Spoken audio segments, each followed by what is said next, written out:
Hello बच्चों, इस video में हम डिस्कस करेंगे क्वाड्रिलेटरल की सारी प्रॉपर्टी। ध्यान दो, ये टॉपिक है ना 9th और 10th के लिए बहुत ज़्यादा इंपॉर्टेंट टॉपिक है। क्वाड्रिलेटरल अगर हमें इसकी प्रॉपर्टीज पता है ना तो चलो सीखते हैं। क्वाड्रिलेटरल पढ़ने से पहले हमें दो चीज़ें पता होनी चाहिए कि क्वाड्रिलेटरल में एक शेप होती है कन्वेक्स और एक शेप होती है कनकेव। कन्वेक्स शेप वो होती है जिसके जो सारे जो ये एज है ना, ये जो कोने हैं, जो वर्टेक्स हैं, ये बाहर की तरफ होंगे। और कन्वेक्स में क्या हो, कनकेव में क्या होगा कि कोई ना कोई एक जो कोना होगा वो कहाँ की तरफ होगा, अंदर की तरफ होगा। और उस शेप को क्या कहेंगे, हमें कनकेव शेप कहेंगे। तो चलो स्टार्ट करते हैं बच्चों, देखो ध्यान से। सबसे पहले इन्होंने कहा है कि एक क्वाड्रिलेटरल ले लेते हैं। क्या लिया है? क्वाड्रिलेटरल। तो क्वाड्रिलेटरल देखते हैं, अगर कभी भी आपसे कोई कहे कि ये क्वाड्रिलेटरल है तो बस आपको ये ध्यान रखना है कि ये कन्वेक्स शेप है और इसके सम ऑफ ऑल एंगल कितना है? 360 डिग्री। ऑल एंगल भी कह सकते हो, ऑल इंटीरियर एंगल भी कह सकते हो। और दूसरी बात है कि क्वाड्रिलेटरल के एक्सटीरियर एंगल का सम ऑफ ऑल एक्सटीरियर एंगल वो भी कितना होता है? 360। ये जो एक्सटीरियर एंगल का सम है ना, ये तो ऑल पॉलीगन्स के लिए ही होता है हमेशा। ऑल पॉलीगन का मतलब जिस कितनी ही भी साइड हो उन सब का जो एक्सटीरियर एंगल का सम है वो कितना होगा? 360 होगा। इंटीरियर एंगल का सम वो इसका क्वाड्रिलेटरल के लिए वो भी कितना है? 360। अब आपको हो गए इंटीरियर एंगल कौन से हैं। तो ये जो मैंने चार एंगल बनाए हैं ये चारों के चारों कौन से हैं? इंटीरियर। और अभी बनाऊंगा एक्सटीरियर। ये देखो, ये वाला और ये वाला और ये वाला, मतलब ये जो मैंने ब्लैक में एंगल बनाए हैं इनका सम भी कितना होगा? 360। और जो रेड में एंगल बनाए हैं इनका सम भी कितना होगा? 360। मतलब कि ये चार एंगल, ये चारों के चारों एंगल, इन सब का सम कितना होगा? 360। क्वाड्रिलेटरल कहने से बस इतनी ही बात समझ में आनी चाहिए। अब जितने भी हम इसके टाइप पढ़ेंगे उन सब में ये प्रॉपर्टी तो पहले से ही होगी। ये नहीं है कि अगर मैं कोई स्क्वायर कह रहा हूँ वो क्वाड्रिलेटरल नहीं है, बिल्कुल है। क्वाड्रिलेटरल भी है और इवन क्वाड्रिलेटरल की प्रॉपर्टी भी रखती है। अब इसके बाद हमारी सबसे पहली जो शेप है वो हम पढ़ते हैं पैरेललोग्राम। कौन सी शेप पढ़ते हैं बच्चों? पैरेललोग्राम। तो देखो बनाते हैं भाई एक पैरेललोग्राम। ये बना दिया हमने पैरेललोग्राम जी। अब देखो पैरेललोग्राम की खास बात क्या होगी? पैरेललोग्राम की खास बात पहली, जो इसकी अपोजिट साइड है ना वो क्या होंगी? इक्वल। जो अपोजिट साइड है वो क्या होंगी? इक्वल तो होंगी ही होंगी, विद पैरेलल भी होंगी।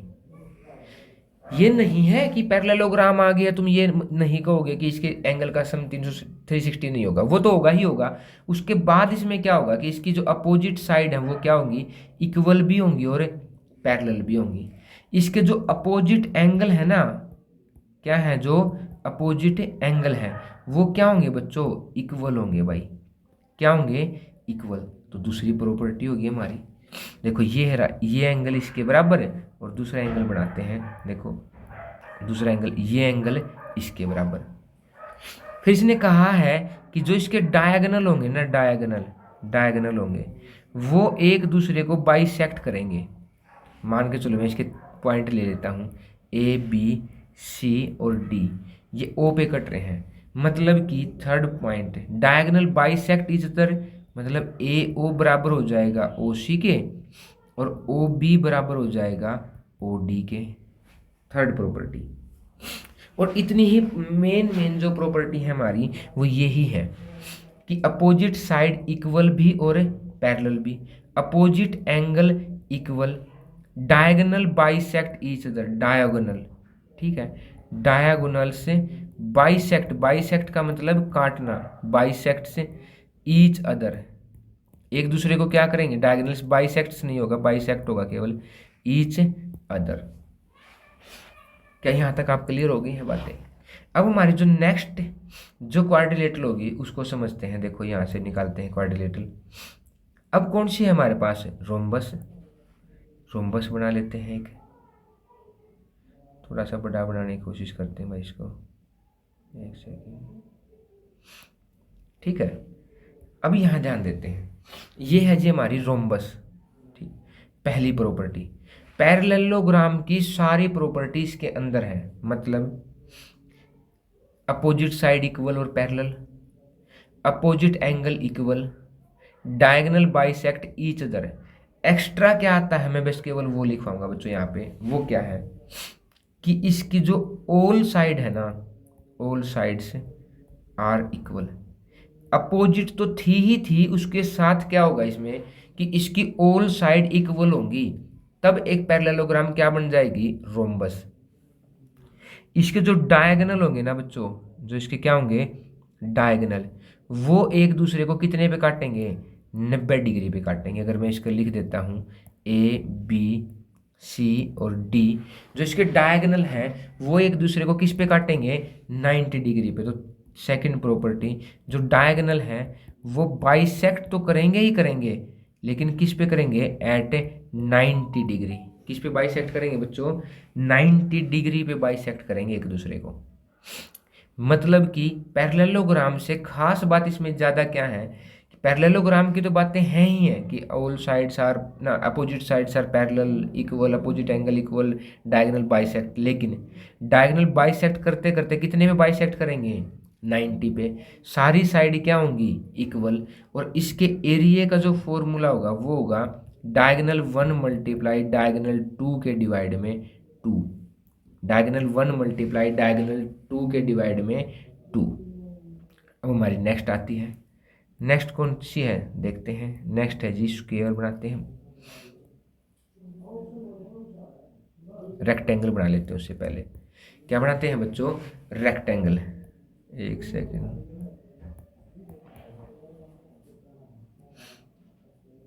ठीक है कोई नहीं।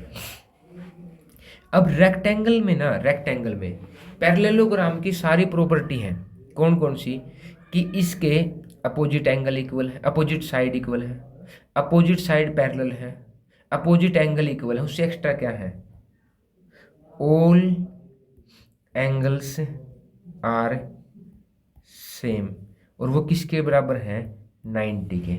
मतलब इसके सारे जो एंगल होंगे वो कितने डिग्री के होंगे, 90 डिग्री के। और दूसरी बात क्या होगी, डायगोनल्स, जो इसके डायगोनल्स है ना आर सेम, डायगोनल क्या होंगे, सेम।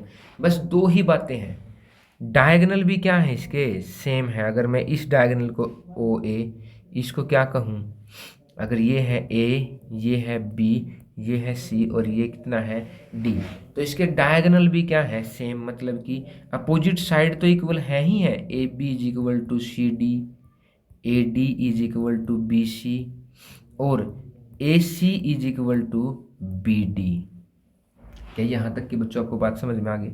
पैरेललोग्राम की प्रॉपर्टी तो इसमें है ही है, और एक्स्ट्रा क्या है इसमें कि इसके डायगोनल क्या है, वो भी इक्वल है। सारे एंगल कितने डिग्री के हैं, 90 डिग्री के हैं। बस यही बात इसमें एक्स्ट्रा है। अब देखो हमारा लास्ट नहीं, दो और बचे हुए हैं अभी। देखो अब हम बनाते हैं स्क्वायर।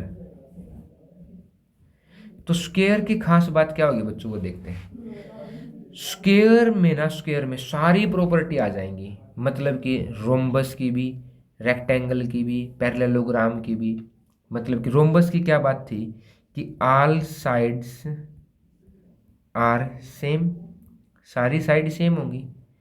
दूसरी, रोम्बस में सारे एंगल इक्वल नहीं थे, रेक्टेंगल में थे, तो all angles are same. Number 3, rhombus के डायगोनल इक्वल नहीं थे, इसके राइट रेक्टेंगल के थे, तो डायगोनल्स आर सेम। और रोम्बस के क्या थे, बाइसेक्ट कर रहे थे एट 90 डिग्री।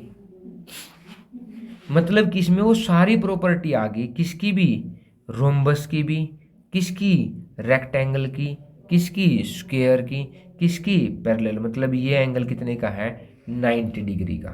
तो वो सारी प्रॉपर्टी जब मिल जाती हैं तो क्या बनता है हमारा, बनता है हमारा स्क्वायर। क्या बनता है बच्चों? हमारा स्क्वायर। अब यहाँ से हम थोड़ी सी ना एक इमेज और बनाते हैं, वो है ट्रेपीजियम। ट्रेपीजियम इसलिए नहीं बना क्योंकि यहाँ पे डायग्राम में हमारे दिया नहीं था। तो ट्रेपीजियम क्या होता है? ऐसी शेप होती है ट्रेपीजियम जिसका एक पेयर ऑफ साइड क्या होता है? पैरेलल, मतलब कि A B parallel to C D.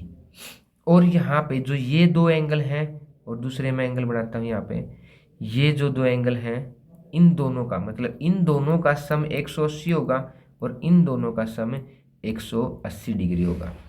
मतलब कि angle adjacent angle, angle D plus angle A is equal to 180 degree और angle C plus angle B is equal to 180 degree. और इसके एरिया का फॉर्मूला और होता है, वो होता है 1/2 into sum of parallel side. Parallel side कौन है? A B plus C D into height. अगर यहाँ से इन दोनों के बीच में एक हाइट दे दी जाती है एच परपेंडिकुलर, तो क्या कहेंगे? Sum of parallel side multiply height क्या होगी? ट्रेपीजियम का क्या होगा? एरिया कहलाएगा। अब हमने इनके स्क्वायर के और इनके सब के एरिया की तो बात नहीं करी। अगर हम स्क्वायर के एरिया की बात करते हैं तो स्क्वायर का एरिया क्या होगा? Side square. क्या होगा बच्चों? साइड का स्क्वायर। इसका पेरीमीटर, पेरीमीटर मतलब इसकी जो बाउंड्री होगी बच्चों, बाउंड्री, तो वो क्या होगी? 4 इंटू साइड होगी। क्या होगी बच्चों? 4 इंटू साइड। और एक बात और कहूँ, जो इसका डायगोनल होगा, क्या होगा? डायगोनल, वो √2 इंटू क्या होगा बच्चों? साइड होगा। ये बात भी आपको लिखनी है। दूसरी बातें, अगर हम रेक्टेंगल के एरिया की बात करते हैं, रेक्टेंगल के एरिया की, वो कितना होगा? Length multiply breath. रेक्टेंगल का जो पेरीमीटर होगा बच्चों, वो क्या होगा? 2 इंटू एल प्लस बी। और रेक्टेंगल का जो डायगोनल होगा बच्चों, वो क्या होगा? √L² plus B²। हमें इसके ज़्यादा याद रखने, इसका तो हमने लिख ही दिया था। पैरेललोग्राम का तो वही होता है क्या? Base into height. एरिया क्या होता है बच्चों पैरेललोग्राम का? Base into height. क्या होता है बच्चों? Base into height. अब एक और हमारी शेप बच जाती है यहाँ पे थोड़ी सी, वो शेप है हमारी काइट। वो शेप क्या है बच्चों? काइट। अब काइट शेप कैसे? देखो ऐसे ही बनता देखा होगा तुमने काइट। काइट की, एक सेकंड थोड़ा ठीक कर लेते हैं इसको हम।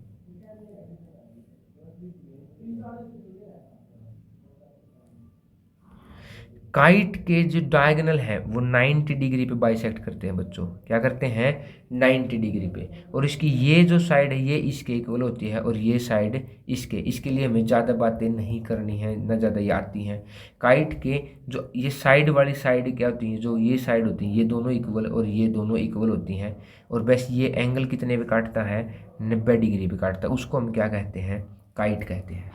तो ये मोस्ट इम्पोर्टेंट टॉपिक है, हमें याद होने ही चाहिए, याद होनी चाहिए। एक वीडियो में हमने सर्कल डिस्कस किया है, एक वीडियो में हमने क्वाड्रिलेटरल डिस्कस किया है, अगली वीडियो में हम कुछ और डिस्कस करते हैं। Thanks for watching me.